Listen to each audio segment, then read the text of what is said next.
გამარჯობა, პოლკოვნიკი არჩილ ცინცაძე არის დღეს ჩვენთან ერთად. დიდი მადლობა, არჩილ, ყოფილი პრემიერის და ყოფილი თავდაცვის მინისტრის უკრაინის მრჩეველი, ასევე საქართველოს ყოფილი სამხედრო ატაშე შეერთებულ შტატებში და მრავალმხრივად საინტერესო არის მისი მოსაზრების მოსმენა. ის იმყოფება უკრაინაში, იმყოფება კიევში და პრინციპში მინდა ვთქვა, რომ აი ბოლოს არაკეტო იერიშების შემდეგ არსებულ ვითარებაზე მოგვიყვე თუ შეიძლება და თავისი პოლიტიკური დატვირთვები რა მოყვა და რა შედეგები იქნება საერთოდ უახლოეს მომავალში, რას უნდა ველოდოთ, როგორია მოლოდინები. მოგესალმებით გიორგი, დიდი მადლობა რომ ნახულობ დროს და გვიკავშირდებით და პირადად მე მიკავშირდებით და გაინტერესებთ უკრაინელების და კიევის და საერთოდ საგარეო პოლიტიკის ბედი. ესე ძნელია რომ კონკრეტულად ვისაუბროთ ერთი დაბომბვის შემდეგ რა შედეგები იყო. დაბომბვის შემდეგ შედეგები ტრაგიკულია. ტრაგიკულია სავალალო ხალხია დაღუპული, 10-ზე მეტია დაღუპული და საერთო ჯამში 100-მდე ადამიანია დაშავებული. ეს არის პრაქტიკულად ყოველდღიური დაბომბვის შედეგები და ეს დაბომბები არა მარტო კიევში ხდება ხარკოვში, დნეპროში, კრივოი როგში და ოდესაში და ასე შემდეგ და ასე შემდეგ. ეს გაუთავებელი ციკლია, რომელიც მე თუ მკითხავთ, არის გათვალისწინებული ტერორზე, არის გათვალისწინებული ხალხის დაშინებაზე და საერთოდ რაღაცა ესეთი ძალადობის პოლიტიკის გამოჩენა იმისათვის, რომ შემდგომში რაღაცა ეს ძალადობის პოლიტიკა გადაიზარდოს რაღაც დათმობის პოლიტიკაში უკრაინის მხრიდან, რომ აი საბოლოო ჯამში უკრაინელები დავიღალეთ, ან დაიღალენ და რაღაც დათმობებზე წავიდნენ. მე მგონია რომ ეს პოლიტიკა უკვე კაიხანია ხორციელდება რაღაც სხვადასხვა ინტენსივობით, ხშირად ხდება ისე რომ ეს ინტენსივობა მოლაპარაკებების წინ იზრდება, საერთოდ რაღაცა ასე ვთქვათ, მოლაპარაკების თემა თუ გამოჩნდა, ან ცეცხლის შეწყვეტა არის, ან შემდგომ რაღაცა, ასე ვთქვათ, გამოჩნდებიან შუამავლები, რომლებიც თავიანთ, ასე ვთქვათ, ნებას გამოხატავენ, თითქოს და მოლაპარაკება დავიწყოთ. რაღაცა სასტარტო პოზიციების არ ქონის გამო ხდება, ასე ვთქვათ, დაბომბვის ინტენსივობა, რომ ისევ აიძულონ უკრაინელების მხარე ამ მოლაპარაკებების ნებისმიერი სახის მოლაპარაკებების დაწყების წინ რაღაც დათმობებზე წავიდნენ. აი ეს ძალადობის პოლიტიკა ქვია, ამას მე თუ მკითხავ. საერთოდ რა გითხრათ, ალბათ კონტექსტი გაინტერესებთ თქვენ უფრო. აი დღევანდელი ამერიკელების, ასე ვთქვათ, შუამავლობა და ევროპელების, ასე ვთქვათ, მონაწილეობაც უკრაინის და რუსეთის შესაძლო სამშვიდობო მოლაპარაკებებში. როგორც ვხედავთ, ეს მოლაპარაკების პირველი რაუნდი იმ დონეზე, რომელზეც უნდა შემდგარიყო, არ შედგა. მე ვთვლი, რომ ის ჩაიშალა მხოლოდ იმის გამო, რომ უკრაინელები არ არიან მზად წავიდნენ იმ დათმობებზე, რომელიც როგორც იტყვიან აპრილში წინასწრებით რუსეთის მხარე და ამ წინასწრებაში ამერიკელების მხარე რატომღაც ეთანხმება რუსეთის მხარეს, არ არის მზად ამ დათმობებზე წავიდნენ. კონკრეტულად რომელი პუნქტი რა როდის რანაირად ამაზე ძნელია საუბარი, იმიტომ რომ დღეს ჩვენ მხოლოდ რაღაცა, ესე ვთქვათ, ჯორების და სხვადასხვა კულუარებიდან გამოტანილი ინფორმაციის საფუძველზე გვაქვს წარმოდგენა იმ პუნქტებზე, მოლაპარაკების იმ პუნქტებზე, რომელიც უკრაინის მხარემ თითქოს უნდა მიიღოს და ან არ მიიღოს. ამიტომ ძნელია საუბარი კონკრეტულად რომელ პუნქტზე ისინი იძახიან უარს, რომელზე არ იძახიან უარს, საერთოდ რა არის მათთვის მისაღები და რა არის მიუღებელი. ყოველ შემთხვევაში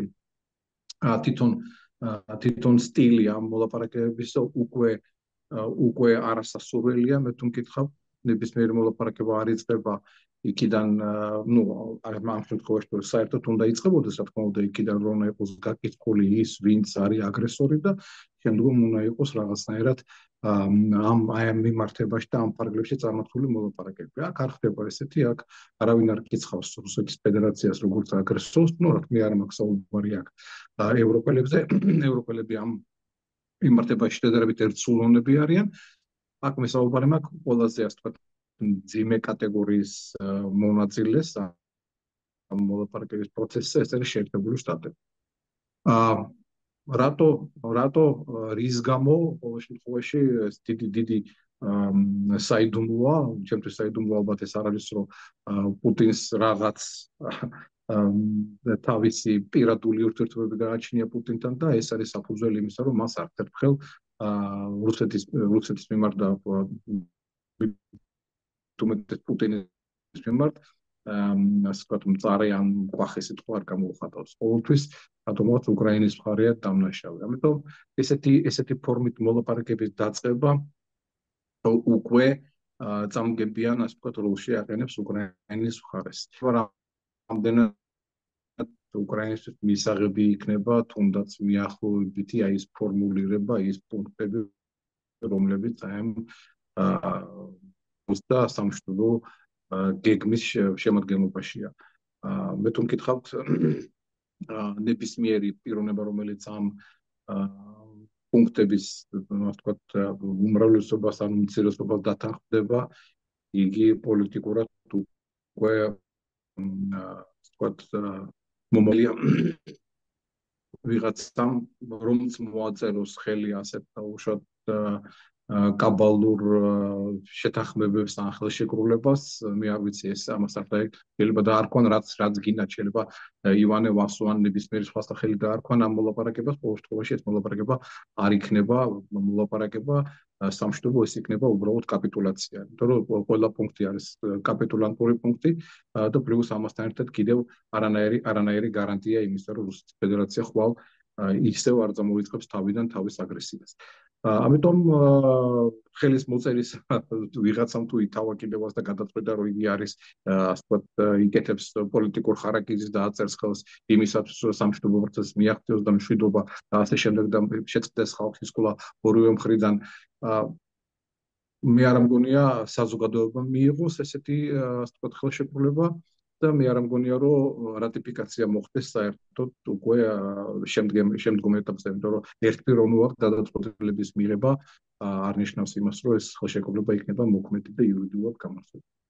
ამიტომ თვალს ვადევნებ და ყოველ შემთხვევაში იმედი არის იმისა, რომ ალბათ წლის ბოლომდე მაინც მოინახება რაღაცა ფორმულა, რაღაცა გზა იმისათვის, რომ აგრესორმა თუნდაც მცირეოდენი, მაგრამ რაღაცა დასწმოს და უკრაინების მხარემ ბოლოს მიაღწიოს იმ მშვიდობას, რომელიც ხალხს ესე ჭირდება დღეისათვის.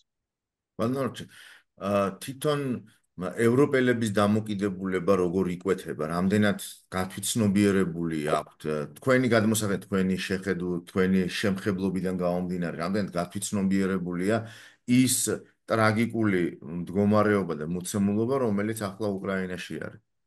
ანუ აქ ხო საუბარი იმაზე არ არის, რომ თუ უბრალოდ გაიყინა რუსეთის შემდეგ ნაბიჯს არ გადადგავს. ხო ცხადია, რომ შემდეგი ნაბიჯი იქნება, როგორც კი ის ძალებს მოიგრებს, ანუ ეს 2x2 4-ია, მაგრამ აი ამისი აღქმა რამდენად არის, რამდენად ხედავთ თქვენ, რომ ამას აღიქვავენ და საპასუხოდ რა შეიძლება გაკეთდეს? გიორგი, რა არის იცი? აქ ორი მიმართულება არის. ერთი მიმართულება ეს ევროპა და ევროკავშირი და ის ქვეყნები, რომლებიც აქტიურები არიან უკრაინის დახმარებაში და შეერთებული შტატები, რომელსაც დღეს ასე ვთქვათ გაურკვეველი პოზიცია უკავია, მაგრამ ამ დროს მათ აქვთ საშუალება აქტიური დახმარებისათვის. ხა თვითონ დახმარების შემადგენელი ნაწილი ამერიკელების და ევროპელებისა ერთმანეთს რო შეადაროთ, ევროპელებისა მაინც არ არის იმ ზომისა, რომელსაც დღემდე ამერიკელები ახორციელებდნენ. ამიტომ ამერიკელების დახმარება, ну აი სასიცოცხლოდ საჭიროა.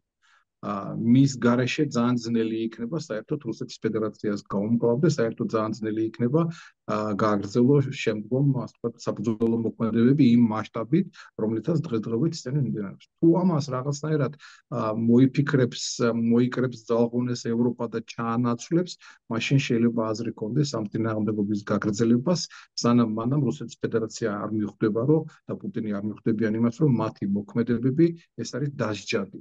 დღემდე მე მგონია, რომ რუსეთის ფედერაცია გააგრძელებს ამ საქციელს, სანამ მანამ არ ექნება წარმოუდგენელ ამისო, რომ მათი ეს მოქმედებები მოქმედებები ყველაფერი რაღაც უფრო და უფრო მკაფიოდ, უფრო და უფრო უარყოფით შედეგს გამოიყენებს. დღეისათვის პუტინს ფართოდ აქვს, ну, ასე ვთქვათ, აშკარად აქვს წარმოდგენილი თავისთვის, რომ მისი მოქმედებები დაუსჯელია, ამიტომ აგრძელებს იგი დაბომბვას, საბრძოლო მოქმედებს და ყველაფერს.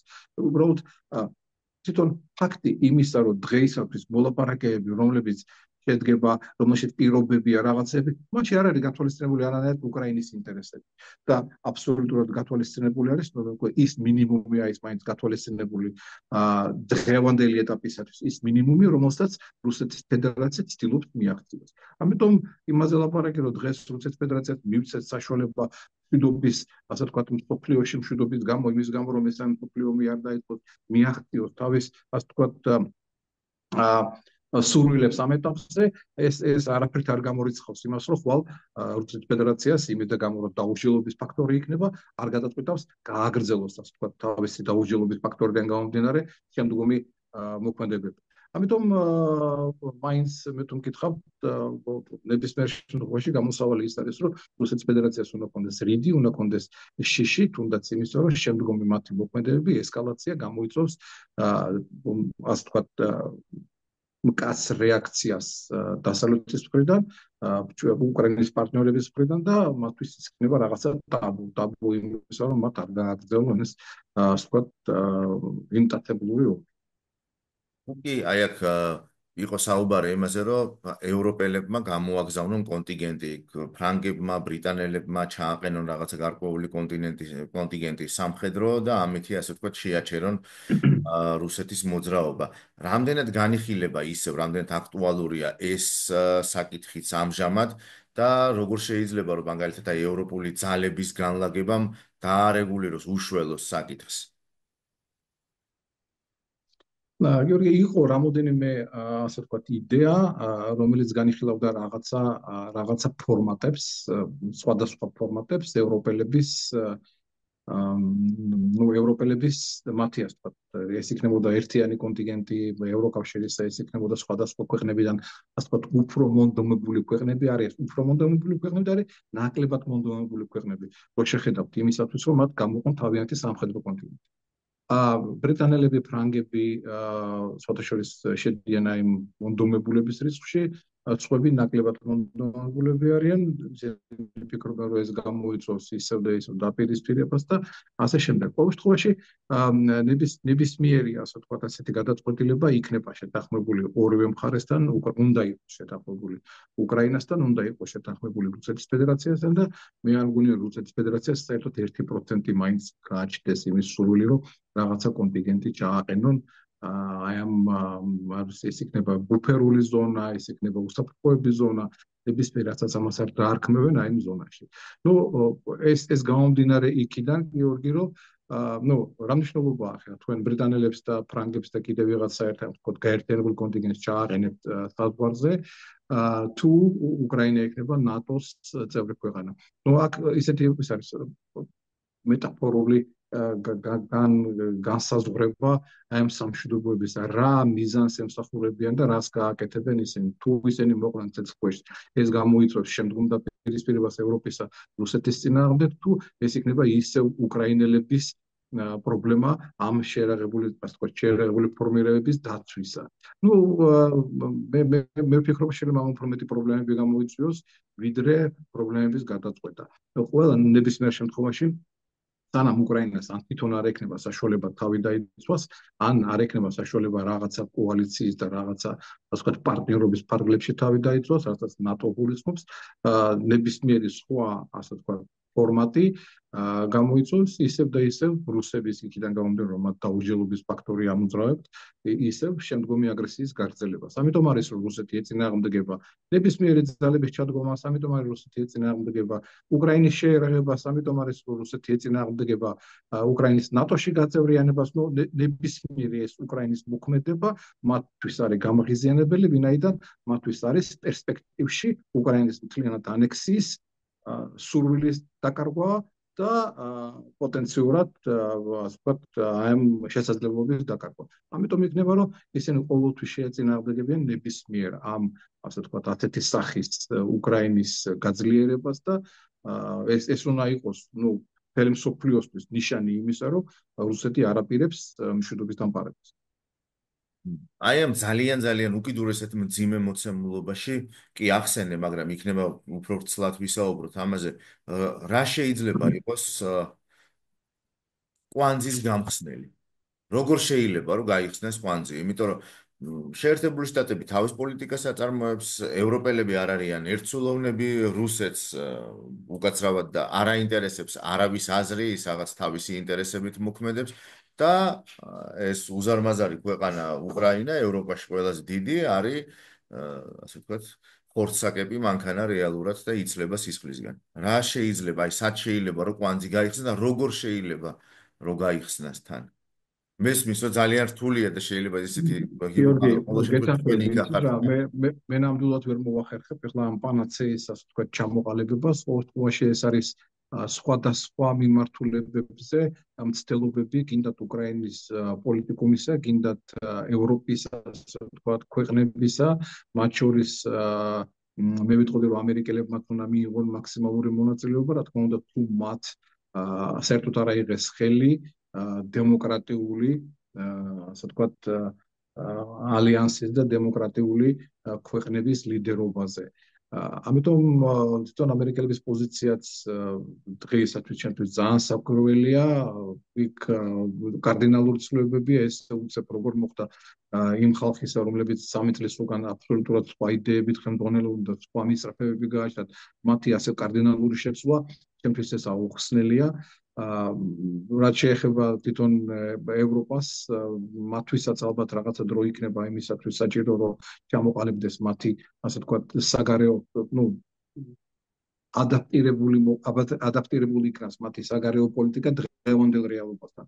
და ისინი ჩამორჩენილები არიან, ძალიან ჩამორჩენილები, ცხოვრობენ დაახლოებით, მე არ მაქვს ლაპარაკი მათ ცხოვრების დონეზე, საუბარი მაქვს მათ, ასე ვთქვათ, საგარეო პოლიტიკის აქხმაზე. ჩამორჩენილებიან დაახლოებით 20-25 წლით. ეს არ არის ალბათ ის პერიოდი, რომ მათ დაჭირდეთ და ამ 20-25 წლის განმავლობაში დაეწიონ დღევანდელ რეალობას, მენტალურად დაეწიონ დღევანდელ რეალობას პოლიტიკურად და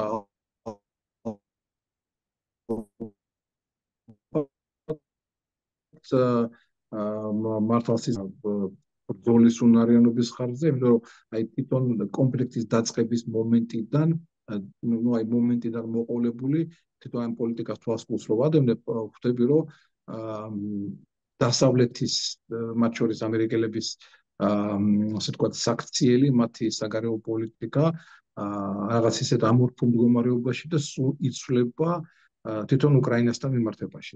ნუ რას გულისხმობ, მაგალითად, კონფლიქტის ფართომასშტაბიანი შეტევის დაწყებამდე დასავლეთ ამერიკელებს საერთოდ არ ქონდათ იმისი წარმოდგენა, რომ უკრაინელები შეძლებდნენ ესეთნაირად წინააღმდეგობის გაწევას. ამიტომ მათი დახმარებაც შემოიფარგლებოდა იმ პარტიზანული ომის საწარმოო შეერაღებით. ჯაველინები იყო, თუ კიდე რაღაც ტანკსაწინააღმდეგო ხმის იარაღი იყო, აი ამის ფარგლებში იყო და ყველა იძახდა იმას, რომ თქვენ ალბათ მოგიწევთ პარტიზანული ომის წარმოება. ეს ეტაპი გავლილი იქნა ძალიან სწრაფად, რაღაცა 1-2 თვის განმავლობაში და შემდგომ უკვე როცა ჩამოყალიბდა დასავლეთი და მიხვდნენ უკვე 1 წელიწადი იყო გასული იმასაც, რომ უკრაინას თურმე უნდა მისცენ ეს. აი ეს ყველაფერი თუ თვალყურს ადენოთ, მიდის რაღაცა ერთეული ტექნიკური და შეერაღების მოწოდების არ მოწოდების განსაზღვრამდე. იცით რა არის?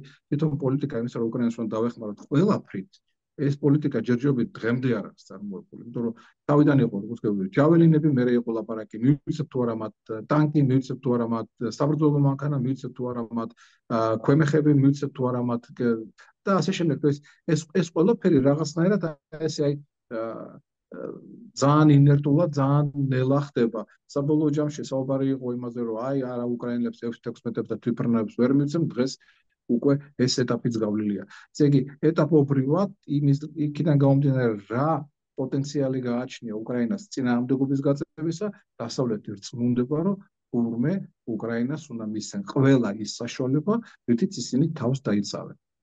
მათ შორის მე თუ მკითხავთ, ერთ-ერთი მთავარი საშუალება იქნება ყველაფერი იმის მერე რაც უკრაინელებს მისცეს, იგივე ტანკი, იგივე ჭურვი, იგივე ფრინავი და იგივე ჰაერსაწინააღმდეგო სისტემები, მათ შორის პატრიოტები, იმიტომ რომ ჩვენ მაგალითად საუბარი ფართომასშტაბიანი რო დაიწყო, მაშინ საერთოდ პატრიოტის სისტემაზე საერთოდ არ იყო ლაპარაკი და თვითმფრინავები არც კი უცნებობდა არავინ. დღეს ეს რეალობაა, ამიტომ აი ეს კომპლექსური და დროული დახმარება უცებ მოახდენს თვითონ პოლიტიკური, ასე ვთქვათ, ხედვის შეცვლასაც. ამიტომ აი ეს პოლიტიკოსების მათი ხედვა იცვლება პოლიტიკური, ასე ვთქვათ, სიმწიფე ცოტა დაგვიანებით, მაგრამ მაინც მოდის და ეს არის დაკავშირებული ისევ მათ გადაწყვეტილებებზე. აი მივიცეთ თუ არ მივიცეთ კიდევ რაღაცა. დღეს კიდევ ერთი გადაწყვეტილება არის მისაღები, მივიცეთ თუ არა უკრაინის იმის საშუალება, რომ მათ მიიტანონ დარტყმები რუსეთის ტერიტორიის, ასე ვთქვათ, სიღრმეში.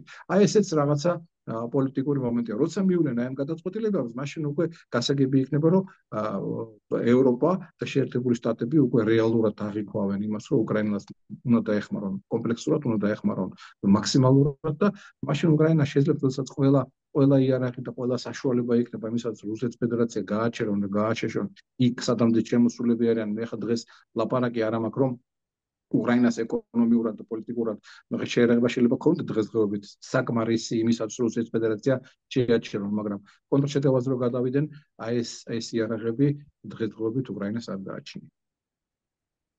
ანუ ყველაფერი დადის ისევ უკრაინელების სურვილზე ბრძოლა აწარმოონ, იბრძოლონ საკუთარი დამოუკიდებლობის ძალიან ჩვეულებრივი მომენტია, რომ შეხედავთ ადამიანი, რომელიც წინააღმდეგობას წევს, გაქვს სურვილი, რომ მას მიეხმარო, როგორც ღმერთმა თქვა, ის ვინც იხრჩობა, პირველ რიგში მისი, ასე ვთქვათ, მისი საქმეა და ხელი გაანძრია და გეშველებაო. ასე არიან უკრაინელები, ანძრევენ ხელს და იქნება უფრო მეტი დახმარებაც მიიღონ რაღაცნაირად.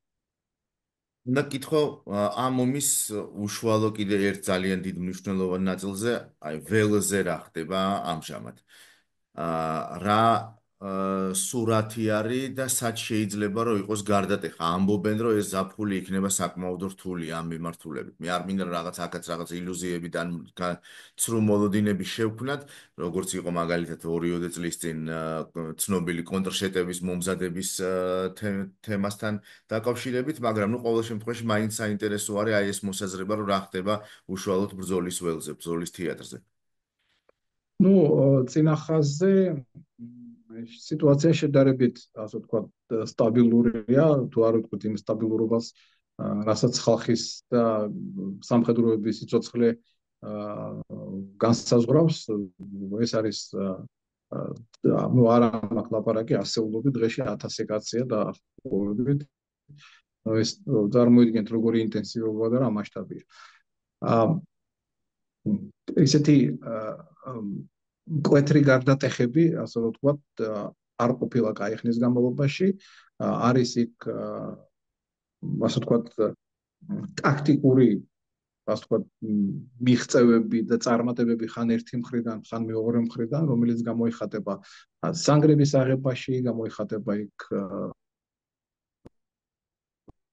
რაღაც მიმართულებაზე 100 მეტრით, 200 მეტრით წინ დახევა, უკან დახევა, წინსვლა, უკან დახევა და ასე შემდეგ. შეიძლება იქნას მცირე დასახლებული პუნქტი, რაღაცა სოფელი, გადადიოდეს ერთი იმისა ქვია, ერთი მხრის ხელი და მერე შემდეგ მეორე მხარეს და ასე შემდეგ. მე მაგალითად აი ესე თქვა სტრატეგიულ გარღვევებს ვერ ვხედავ. ნუ არ დაგეგმარება, არ ვიცი ახლა რამდენად ხდება ამ ასეთი ოპერაციების დაგეგმარება და მზადება. ეს ფაქტია, რომ ესეთი უნდა იყოს და შეერაღებული ძალების ხელმძღვანელობაში ორივე მხრიდან უნდა არსებობდეს ესეთი გეგმები, მაგრამ რამდენად განხორციელებადია, ეს უკვე სხვა საკითხია. ისევ დადის ყველაფერი არა მარტო საბრძოლო მასალაზე, არამედ ხალხის რესურსზე. გამომდინარე იქიდან, რუსეთის ფედერაცია ახორციელებს ახლა დღესდღეობით უკვე ცნობილი გახდა, რომ მათ აქვთ მობილიზაციის ახალი გეგმები, იგივე საკეთებენ უკრაინელები უკვე დიდი ხნის განმავლობაში. თქონდა აქ არის პრობლემები ამ მობილიზაციასთან დაკავშირებით, სხვა საკითხია, სხვა თემაა, მაგრამ ყოველ შემთხვევაში ორივე მხარე ცდილობს ძალების, ასე ვთქვათ, მობილიზებას, რეორგანიზაციას და ალბათ კი მართალი ხართ იქნება ეს საფხული მეტნაკლებად ცხარე. ცეცხლოვანი მე ვიტყოდი ისეთი, მაგრამ არ მგონია რომ აი ამ ზაფხულის ბოლოს შემოდგომის რა ვთქვათ, შუა რიცხვებამდე რაღაცა კარდინალური გარდატეხები იყოს ან ერთი მხრიდან, ან მეორე მხრიდან. ეს მე თუ მკითხავთ ესეთი სტოლმეიტ, რასაც ქვია, უძრავი ფრონტის ხაზის გაყინვა უკრაინელებს ალბათ აწყობთ იმისათვის, რომ მსოფლიოს დაუმტკიცნო, რომ რუსებს წინსვლის სხვა შანსი არ აქვთ, იმიტომ რომ დღეს უკვე ახალი თეორია თითქოს და რუსებს რომ მომდომებოდათ, რომ დომოდათ, ისინი უკვე მთელ ქვეყანას დაიპყრობდნენ და მათი, ასე ვთქვათ, დათბობა მდგომარეობს იმაში, რომ დღეს სამშვიდობო მოლაპარაკებების მათი გარანტია ის არის, რომ მათ მთელი ქვეყანა არ დაიპყრეს. აი ესეთი იმაზე საუბარი, რომ უკრაინელებმა ამდენი სისხლის ფასად და ამდენი თავგანწირის ფასად რუსეთის ფედერაცია შეაჩერეს, ამაზე ლაპარაკი არ არის. კიდევ ერთ რაღაცას მინდა გაუსვა ხაზი, რასაც ყოველს ახმოვანებდა რუსეთის ფედერაცია და იძახდნენ, რომ აი უკრაინა არ შემდგარი სახელმწიფო და ეს არის ცარიელი ადგილი და ისინი უნდა იყვნენ აუცილებლად რუსეთის ფედერაციის ქვეშ. აი წარმოიდგინეთ, ეს არ შემდგარი რუსეთის ფედერაციის და პუტინის სიტყვებიდან გამომდინარე, არ შემდგარი ესეთ ყველაზე ძლიერ ქვეყანას ესეთ მედგარ წინააღმდეგობას უწევს. ეს მანიშნებელია რაღაცის, რამდენად არ შემდგარია თქვენ თვითონ განსაზღვრა. და მანდვე ერთ დეტალს მინდა გამოვეხმარო, კი, აბსოლუტურად იგივე ნარატივი ჩვენ გვესმოდა 24 თებერვალს, 25 თებერვალს, 26 თებერვალსაც და მე მგონი 27 თებერვალს საერთოდ დამთავრდა ამაზე საუბარი და 1 მარტს სულ სხვა სურათი მივიღეთ. 2022 წელზე მაქვს საუბარი და ბოლო კითხვა ასეთი მიუხედავად იმისა, რომ ამ თემას შეეხეთ, როგორი არის თვითონ მოსახლეობის განწყობა? 3 წელი არ არის მცირე დრო, მით უმეტეს ისეთ მოწინააღმდეგესთან ყოველდღიურ ომში ინტენსივობა, რომლითაც ძალიან მაღალია და აბსოლუტურად ყველანაირი ტიპის შეიარაღება გამოიყენება, გარდა ბირთვულისა, როგორი არის თვითონ აი მოსახლეობის განწყობა, როგორი არის მათი ნება? რთული კითხვაა. რთული კითხვაა, იმიტომ რომ თვითონ შიდა პოლიტიკა, ასე ვთქვია, შიდა პოლიტიკა ძალიან დაძაბულია. მორალური მდგომარეობა, მე თუ მკითხავთ, მოსახლეობის არ არის, ასე ვთქვათ, ძალიან მაღალ დონეზე. ყოველ შემთხვევაში არის ის ნაწილი, პატრიოტული ნაწილი, რომელიც დღესაც მზად არის და იქნება კიდე 10 წლის შემდეგ მზად წინააღმდეგობა გაწიოს და რაღაცნაირად იბრძოლოს. აქ საუბარი ალბათ უფრო მენტალურ მდგომარეობაზე, მენტალურად ხალხი დაღლილია, ფიზიკურადაც ხალხი დაღლილია. ვინაიდან, თქვენ თვითონ რომ არ არის ეს ომი სადღაც ხდება, ადრე იყო 14 წელს ესე იყო ყოველ შემთხვევაში პარაშენკომ მოახერხა იმის გაკეთება, რომ ომი იყო სადღაც იქ, რომელიც არ იგრძნობოდა აქ. ამიტომ ხალხმა ვერ გაიცნობიერა რეალური საფრთხე, რეალური ომის შედეგები და დღეს გვაქვს აი ეს ფართომასშტაბიანი რა გვაქვს. დამთვრუნელია ის, რომ ყოველდღიურად დაბომბებია, ყოველღამეა დაბომბვა, სტადმოფრინდება არავინ არ იცის, რა ჩამოვარდება არავინ არ იცის, რამდენად ინტენსიური იქნება არავინ არ იცის, ჩვენ უკვე ისეთ რაღაცა ეს რაღაც გრძნობა გაგვიშთა. რომ აი წინასწარ შეგვიძლია ვიგრძნოთ, როდის იქნება დაბომბვა, პლუს მინუს 1-2 საათის განსხვავებით იმის და ასე ვთქვათ, გათვალისწინებით რა ინფორმაცია მოდის, სადაც წაიკითხავთ და რა მოქმედებას დაუშვათ აწარმოებენ რუსეთის მხრიდან. 90% უკვე შეგვიძლია ვთქვათ, რომ აი ღამე იქნება და მეტნაკლებად მომზადებულები შეხვდება. მეტნაკლებად მომზადებული ეს რას ნიშნავს, რომ სტრატეგიულად ან ტაქტიკულად რა მიმართულებაზე იქნება მათი ყურადღება გადატანილი, ეს ცოტა ძლიერი სათქმელია, მაგრამ ის რომ ოდესაში ტერორია, ხალხი ნამდვილად განიცდის ამას ყველაფერს, იმიტომ რომ მოფრენები ხშირია, საფრონტო ფრონტის ხაზთან ქალაქები, რომლებიც ახლოს არიან და ის დასახლებული პუნქტები, რომლებიც ახლოს არიან, უფრო განლაგებული, ისე უფრო ინტენსიურად იბომბებიან, ამიტომ ეს მორალურ მდგომარეობაზე ახდენს ზეგავლენას. ზეგავლენას ახდენს, ასე ვთქვათ, იმ ხალხსაც, რომლებიც ნუ რეალურად გარბიან ქვეყნიდან. გარბიან ქვეყნიდან მათ არ აღდგას ეს საშუალება, საზღვარი დაკეტილია, ის ვინც ბავშვად მობილიზაციის წლოვანებაში არის, მათ საერთოდ გასვლა აკრძალული აქვს და ესეც შესაბამისას ვთქვათ გავლენას ახდენს ადამიანის ფსიქოლოგიაზე, მე თვითონ ვკითხავთ. ის რომ 8 მილიონი მოსახლეობის 8 მილიონი ევროპაშია გადასული და ეს არიან უმეტესობად ქალები, ბავშვები და მათი, ასე ვთქვათ, მარჩენალები აქ არიან დარჩენილები და მათ არ აქვს თავიანთ ოჯახთან ურთიერთობის საშუალება, ესეც პრობლემაა. ის უბრალოდ აი ყველა ის ადამიანური პრობლემები, რომელიც ომის პერიოდში არის, 10-ჯერ და 100-ჯერ დამძიმებულია, ვინაიდან მართლა მძიმე ომია და მართლა ეს ვთქვათ ასვავს არა მარტო ფიზიკურად ქვეყანას, არამედ ეკონომიურადაც და ფსიქოლოგიურადაც. ეკონომიკური მდგომარეობა მეტნაკლებად აი დღეისათვის ვთქვათ გამომდინარე იქიდან, რომ თვითონ გადასახადებია ვთქვათ გაზრდილი, ცდილობენ მაქსიმალურად დაადონ უღელი. მე ამას საუბარი მაქვს თვითონ პოლიტიკოსებზე და აქაურ ეკონომისტებზე, რომლებიც ცდილობენ რაღაცნაირად შეავსონ ბიუჯეტი, რომ ბიუჯეტს კონდეს საშუალება თითოეულ იარაღის შესყიდვისა და ესე წინააღმდეგობის გაწევისა. ეს ყველაფერი მაინც ჯაფად აწევს ხალხს, მოსახლეობას, გადასახადები იზრდება, მცირდება შემოსავალი, მცირდება ბიზნესების რაოდენობა, ვინაიდან მოსახლეობის რაოდენობა შეიცვალა და ასე შემდეგ. უბრალოდ ეს ყველაფერი ერთიანად თვითონ ქვეყნის დეფოლტისკენაც მიდის, მე თუ მკითხავთ და რაც უფრო გაგრძელდება ეს ყველაფერი, უფრო და უფრო ცუდ შედეგებს მივიღებთ, მე თუ მკითხავთ. ვინაიდან მაინც ძნელია თავი გაართვა ასეთ შიდა პოლიტიკურ სიტუაციას, მაშინ როდესაც პოზიციასა და ოპოზიციას შორის ის ერთიანობა, რომელიც უნდა იყოს ომის პერიოდში, არ არსებობს დღეს. ძალიან დიდი მადლობა არჩილ, საკმაოდ მძიმე ნოტაზე გვიწევს დამშვიდობება, მაგრამ იმედი ვიქონიოთ, რომ რაღაცა ეს ნება არსად არ წავა და მშვიდობა ადრე თუ გვიან დადგება რაღაცა, მაგრამ არ უნდა იყოს ეს ყველაფერი რა თქმა უნდა დამოუკიდებლობის ხარჯზე და დიდი იმედი მაქვს მაგისი რომ ეს ასე არ იქნება. მადლობა თქვენ, მადლობა თქვენი დროისთვის და დროებით. დიდი მადლობა.